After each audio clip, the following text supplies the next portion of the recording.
biologist, when in actuality I don't know much about evolution or microbes. I just tinker around with mosquito-borne disease equations. And I put an controversial title for this because I think even if you know nothing about mosquito-borne diseases, if you know anything about any diseases, the host should matter.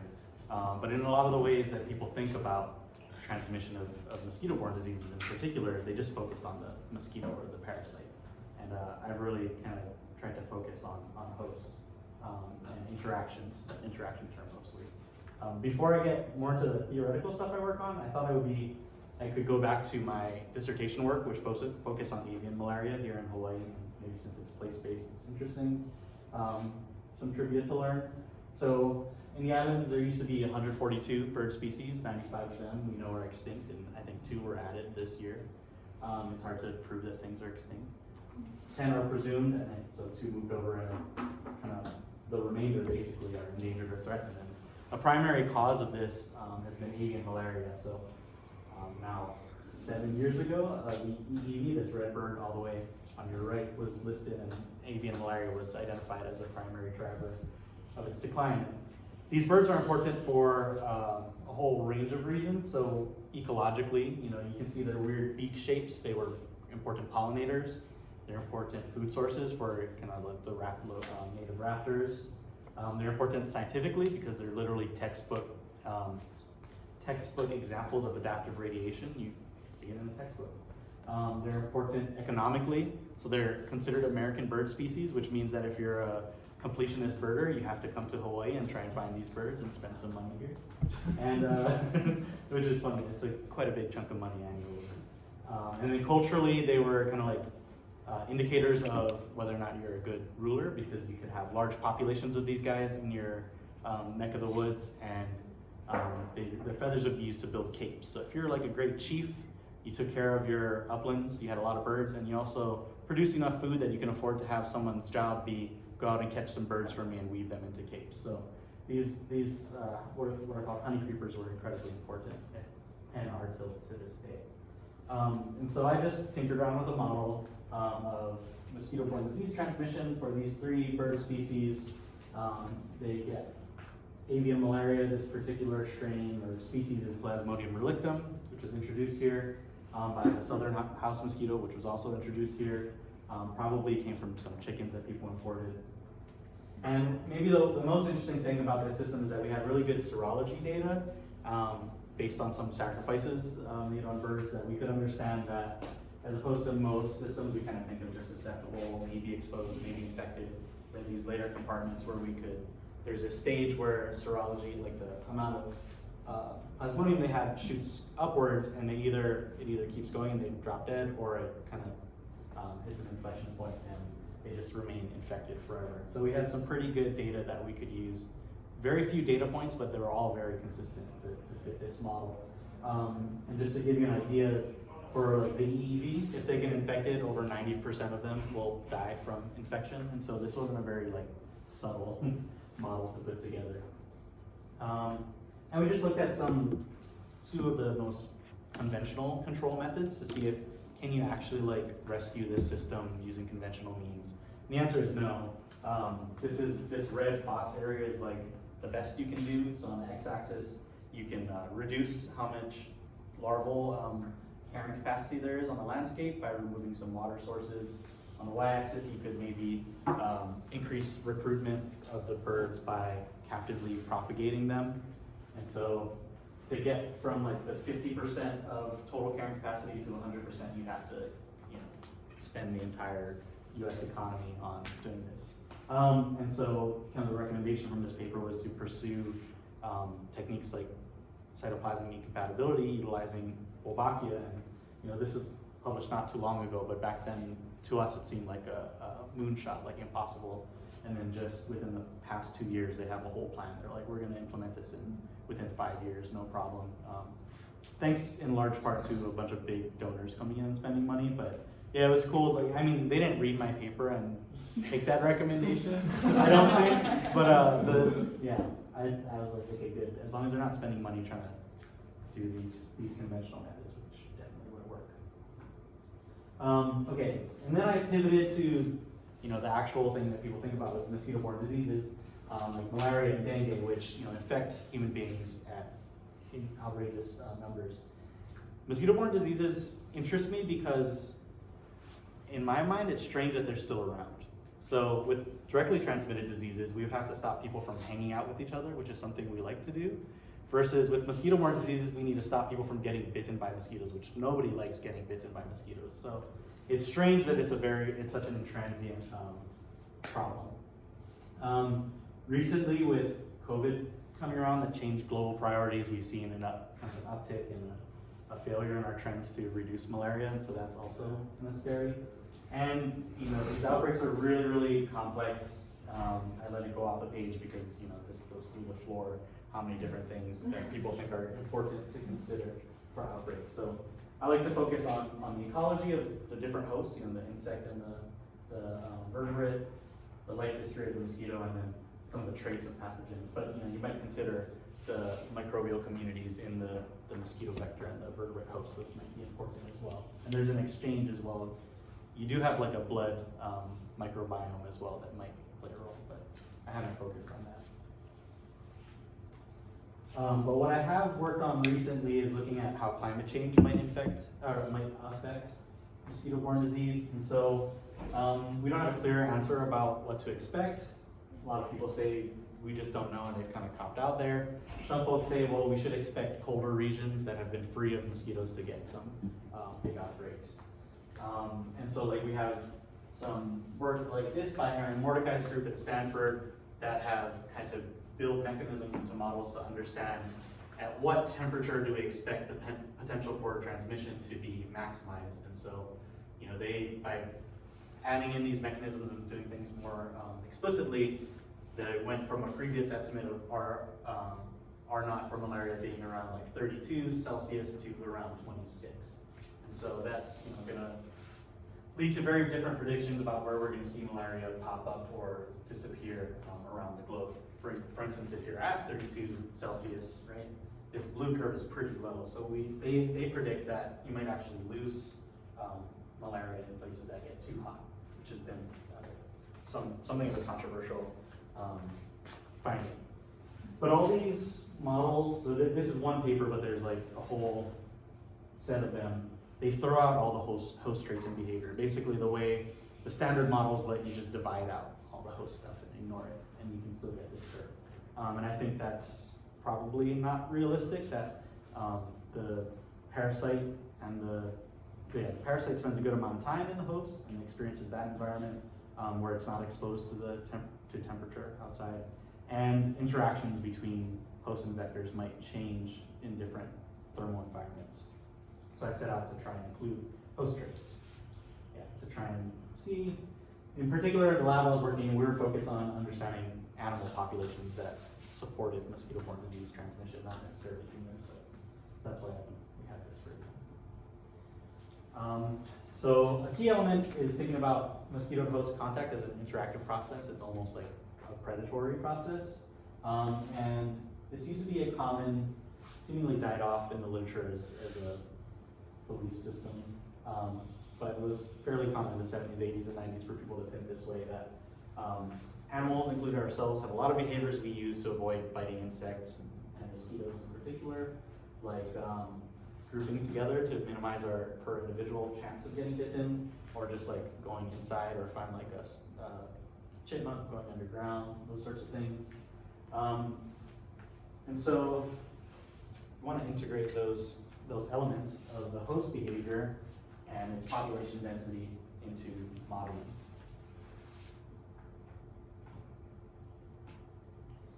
So one recent tinker to a model that someone has done, Nicole Chitness developed this dynamic model where you have the number of the bites that the host receives per day and the bites that the mosquito makes per day depend on the population density of, I should have marked this on here, vectors, which is the V, and of the host, which is the H. It has some kind of factors there.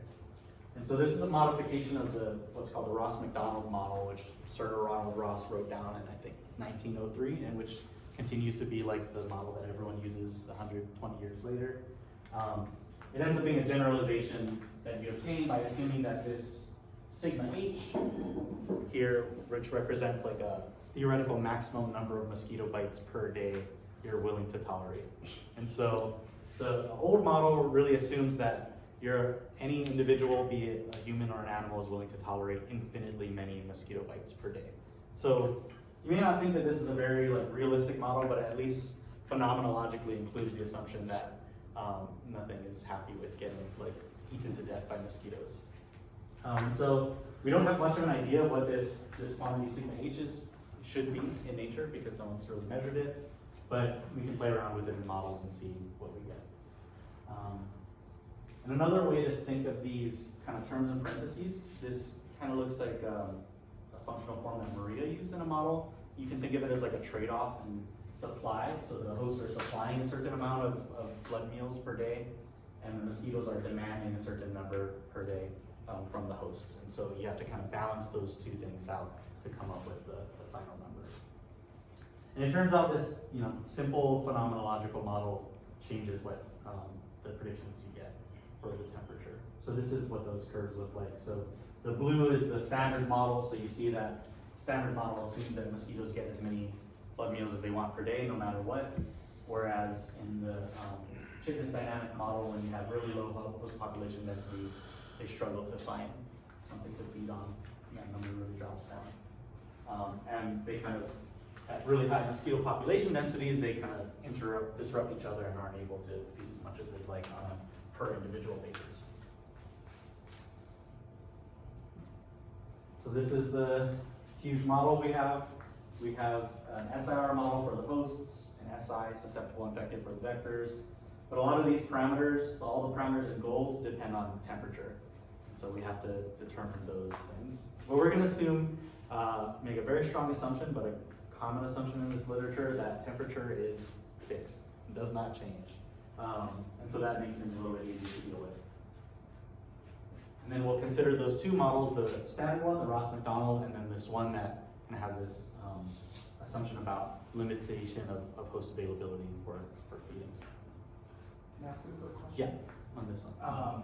So you were mentioning, so the main question, right, was how does climate change affect these things? So is it you're assuming temperature stays constant, but you're comparing one with higher and one with current and then one with some fixed point in the future for these parameters? Yeah, so we're not going to make any assumptions about actual change in temperature. We're just going to look at what the results say at different temperature points. Okay. Yeah, I see what you mean. Yeah. For many reasons, and one is that once you assume a certain climate change model, that's an avenue that everyone's going to attack you over. So it's easier to just look at a range of temperatures. So this is actually, a bunch of the work is fitting these curves, so we have some laboratory data that we fit these curves to, and there's sorts of assumed forms that they take. But each of these represents one of the traits determining either the mosquito or the parasite, or mosquito and parasite's ability to transmit disease. Or its life history, like adult lifespan, or the frequency with which it would like to bite. Don't worry too much about what they look like. But they look different for different systems. We have different disease systems like Aedes aegypti and dengue, or Aedes aegypti and Zika. So different mosquitoes, different pathogens. It's a little hard to see these. So the horizontal axis is temperature Yeah. in centigrade. Yes. And the vertical axes are what? Just the values of the traits up here.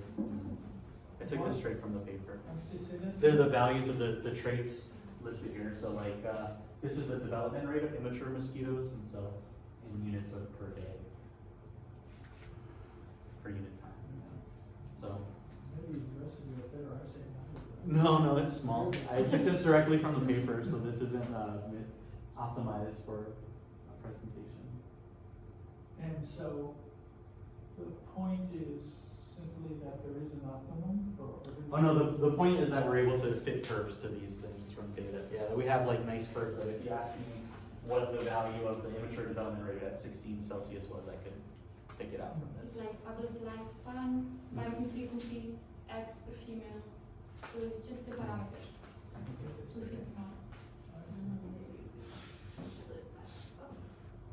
Well, that doesn't help Still too small. much, but Does that have Yeah. a focus knob on? Oh, we just zoomed in. We just. I know, but there's Oh, also a focus should- screen. It should, maybe. Do you wanna look, Carl? Mhm. There's probably a button that says autofocus.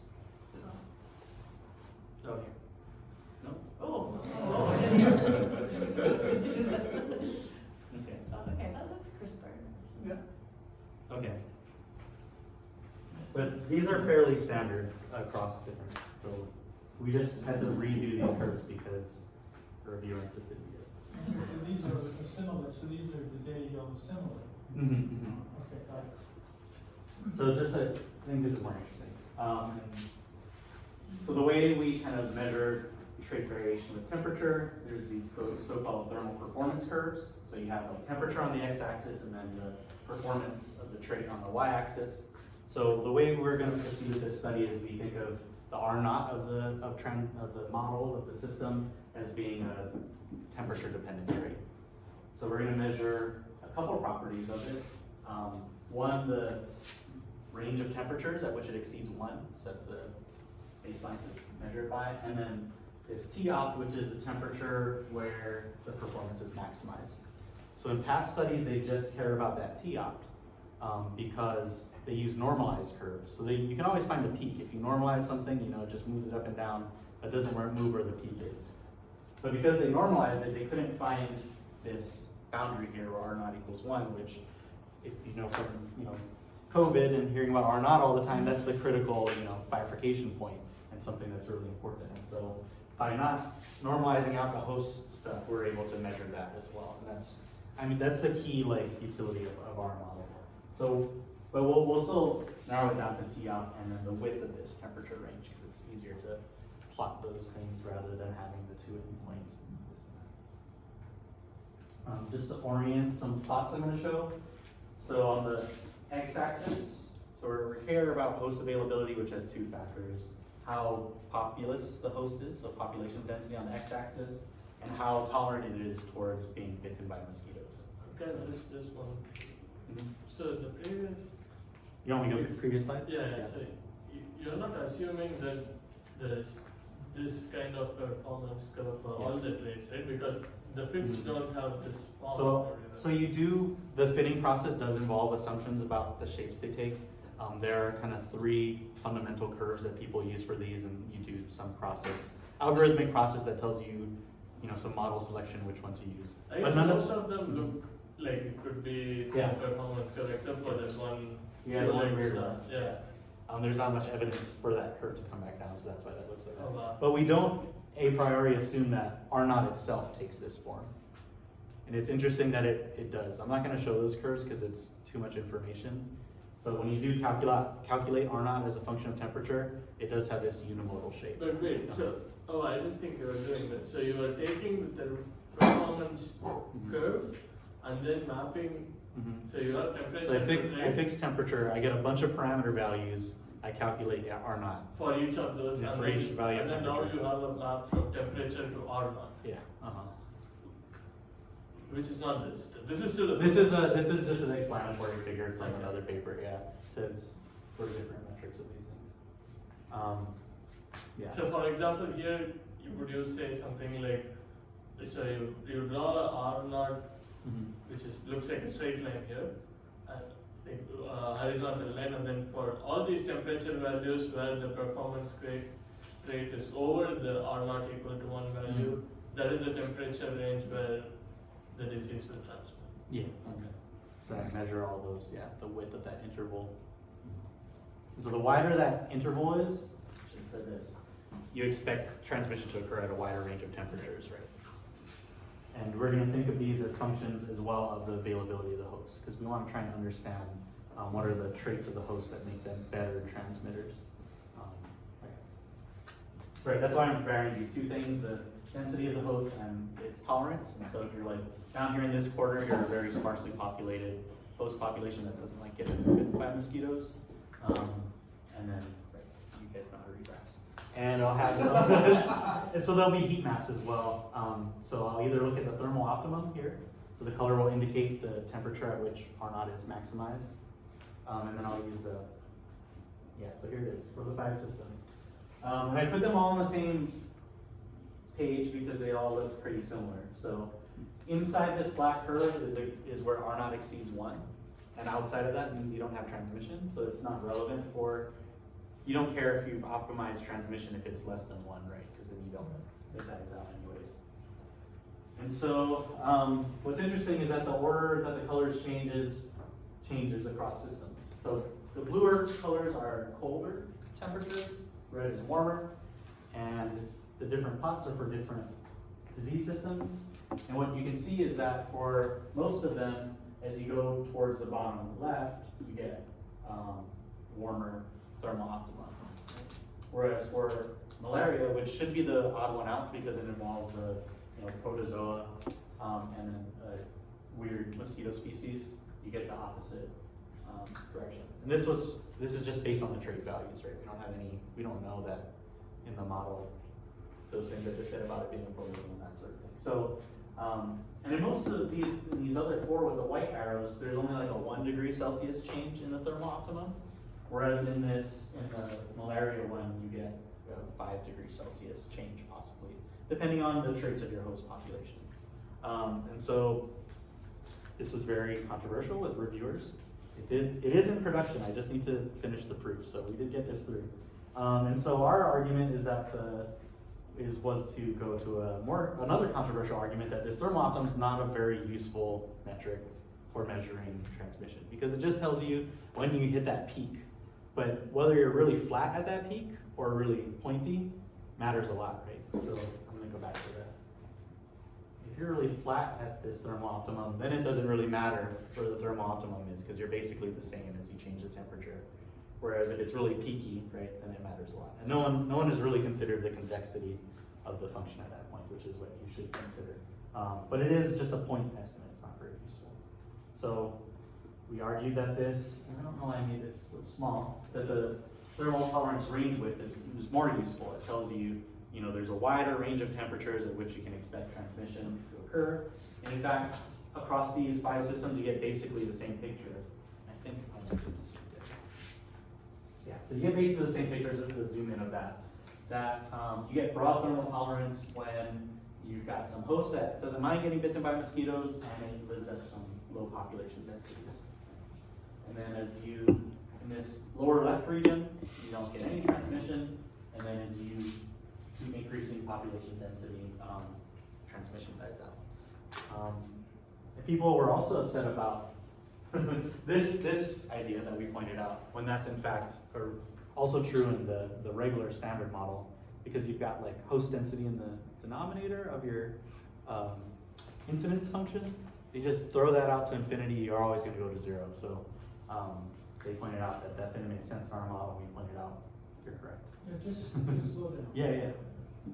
So Joe, first of all. Yeah, You had a just question? Sorry. No, you're good. Every time you started, I was the same word. I mean, you didn't, sorry. I turn around when I see So you. I was just gonna say, the point you made about this is just a comment, not even a question. The point you made about the tip versus the flat is also kind of interesting with this climate change motivation, because of the fact that it's not only on a global scale increasing temperature, but also higher variance in temperature, which is kind of an interesting, a pretty cool story. And I also wonder then not only the width of that, but then also how sharp is your decrease around that point too, right? It's probably, I imagine, also something that's pretty important. I think you're exactly right. The variation in climate is going to be way more important than average temperatures kind of slowly tracking upwards or downwards. Stay on this? Yeah. You back up? Yeah. One back up? No, Stay here. I'm sorry. No. It's just so weird. I think I'm going really very not fast. quite on track here. Uh-huh. So the horizontal axis, the vertebrate host population density, that's people. Yeah. Okay. And then the vertical axis is called biting tolerance. Bites per host per day. Why is that a tolerance, first of all? So it's a maximum. It's just how many bites you're getting, right? This is a theoretical maximum number that you cannot exceed. In this phenomenological model, there's some number of bites per day, where if you start getting close to that amount, you're gonna change your behavior. So if you're some sort of small animal, you're gonna, seek some microhabitat that protects you from biting flies. If you're a human being, you're gonna go indoors, say, if you can do that. But it marks some Vertical axis then behavior is change. what you're willing to tolerate before Yeah. changing your behavior. Yeah, It's not, okay. or what you can do to stop getting bitten. So like a large ungulate, like a cow, can only do so much to avoid getting bitten by mosquitoes. Yeah. So they might be tolerant, but it really just means they can't do So it. reindeer go up in the mountains and all Yeah, that stuff. they get- yeah. Okay, now, and then this is a contour plot of parasitic thermal tolerance. It's quite a And derived quantity. so, It's the range of temperatures. So these aren't temperatures themselves. I don't know why, but degrees. Yeah, it's a range of temperatures, not fixed absolute temperatures. So thermal- 0 means they can't transmit at any temperature. 16 means there's a range of temperatures of which 16 at which and this transmission is can the occur. mosquito. Now we're talking. This is a whole system level measurement. It means that you get the full transmission can persist in the full system, mosquito to host and back. It's a system level measurement that's like a measurement of parasite fitness, essentially. But that's not all. That is, or what? It's the range of temperatures where R exceeds 1. Ah. And, so yellow means there's a wide Mhm. tolerance. So what the take home message is say, if the vertebrate host density is 10 Mhm. individuals per hectare, and the tolerance is 10, so you're able to take Mhm. 10 bites a day, that puts you in that sort of amber zone, Mhm. which means that It's a you pretty high have, range over here. which means that that 12 degrees of, in the environment, right? Mhm. Mhm. So the temperature could change by up to 12 degrees and you'd still Right, have 12 degrees transmission. around some- the median, yeah. right? Mhm. And, Because this is agnostic. and R is positive. Mhm. In that interval, which means that Mhm. the mosquito is growing. It means the parasite population is persisting. It's able to be spread. And do we mean the mosquito or do we mean the malaria? The malaria or dengue or Zika, yeah. Yes. Mhm. So I'm Here it's trying to find West out Nile. what the reference is to. Mhm. Is the state variable is number of mosquitoes, the state variable is number of infected mosquitoes or the Mhm. number of malaria individuals or what is? I guess, so for R0, it's kind of like any infected, right? Whether they be hosts or vectors. And we would like an intervention Mhm. to be such that we bring it to 0, right? Yeah, this is almost like an inverse question of we don't know where to intervene, and we don't know where we are on this y-axis. We Yeah. don't know anything about biting tolerance in humans or most animals. Right.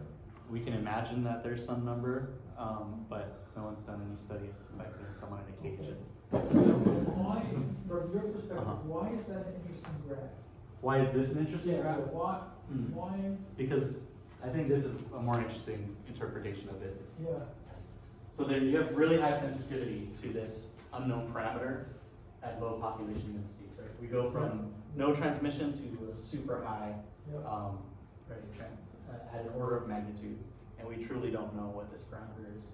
Whereas for really high population densities, maybe it doesn't matter so much, right? So if I go from down here all the way up there, I only get a change of 4, from a width of 8 to a width of 12 versus a width of 0 to 16. So this indicates, that this is a pretty important parameter to understand if we think that host populations at low densities are important. There's across a lot of contour lines Mhm. and low host Mhm. densities, right? Yeah. Yeah. But it also indicates, I think, this is a real problem in the models, is that, well, this is kind of ridiculously high population density, but human populations are somewhere here, and we don't know. Do we just need to make cities like more dense, and that'll solve our disease problem? That doesn't make sense. And then this is a property of both the standard model and this kind of phenomenological version. So Yeah, so that's a there's problem, weakness. because normally in these epidemiological things, it's bad to have a high density. Yeah, that's what the reviewer said too. We pointed them to the textbooks that say for the mosquito-borne diseases, the model doesn't agree with that. But there's good reason to assume that it should also go up. And is that true of the data? What's that? So there's some good recent work that looks at, we should assume that if, the human population goes up, the mosquito population should go up with it. But for some mosquito species that rely on, standing water or those sorts of things, just because there's more people doesn't mean there's more habitat for them to lay their eggs. So there's a lot of argument over what the proper relation between mosquito and human density should be. Because there's some kind of ratio, and generally it's assumed to be fixed, which doesn't make too much sense, especially if you consider mosquito populations vary with temperature and time, but human populations definitely don't do that. Yeah. Is it more associated to socioeconomic status and density and In reality?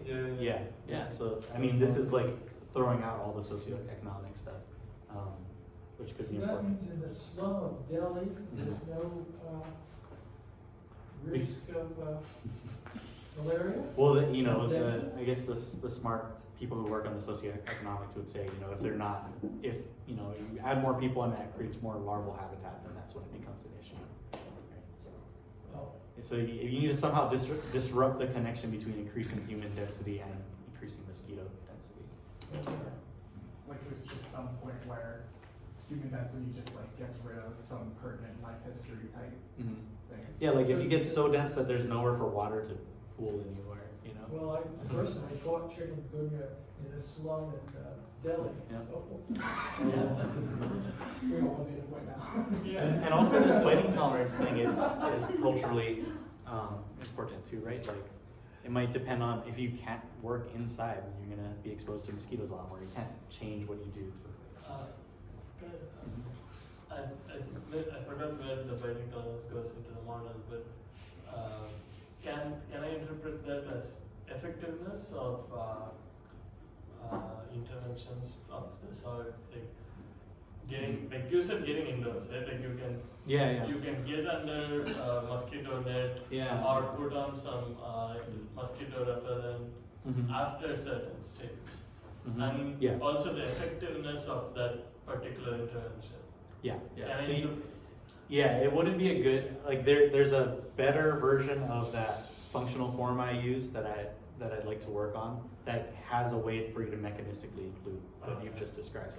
But this is just literally like there's some maximum that you set. But there should be something that includes effectiveness, overlap with the time you're using that behavior and the mosquito is active, those sorts of So things. this would maybe say that okay, the cultural aspect here would be okay, I get bit 1,000 times and then that's it, I'm not gonna do any more work, I'm gonna go and save the house and put a net around me. Yeah. That I could interpret this as that. How many bites before they go? So like these studies in the 70s and 80s on animals looked at like chipmunks and squirrels, and some of those, if they just get attacked by enough mosquitoes, they just end their day. They're like, they don't bother foraging anymore. They they'll change their behavior entirely. I mean, because I'm asking that because that can actually be measured instead of putting a pig somebody inside the room and getting them But bit. there's not even surveys. Like the best I found was a survey from like Minnesota where they asked you theoretically, how many mosquitoes would it take for you to wear repellent or something or go inside? And then they asked people how many times they thought they got bitten versus how many times they actually got bitten. There's one data point where someone got bit 100 times in that 20-minute interval. It was in their backyard, so they weren't forced into a cage or anything. I remember when I was a grad student, there was a PA that I was helping, and he was raising mosquitoes. And he would actually be willing to put his arm in a cage and let himself be bitten in order to feed his mosquitoes. No way. The most unethical thing I've seen. That's pretty nice. People doing mosquito-born. It's super Like common. everywhere, everybody does Yeah. that. Yeah, they do that. Yeah, they get thousands of bites. Yeah, you can sign up. Because we all Yeah. They're You guys pretty are hard to volunteers. raise. It's a beautiful day to be a theoretician. Yeah.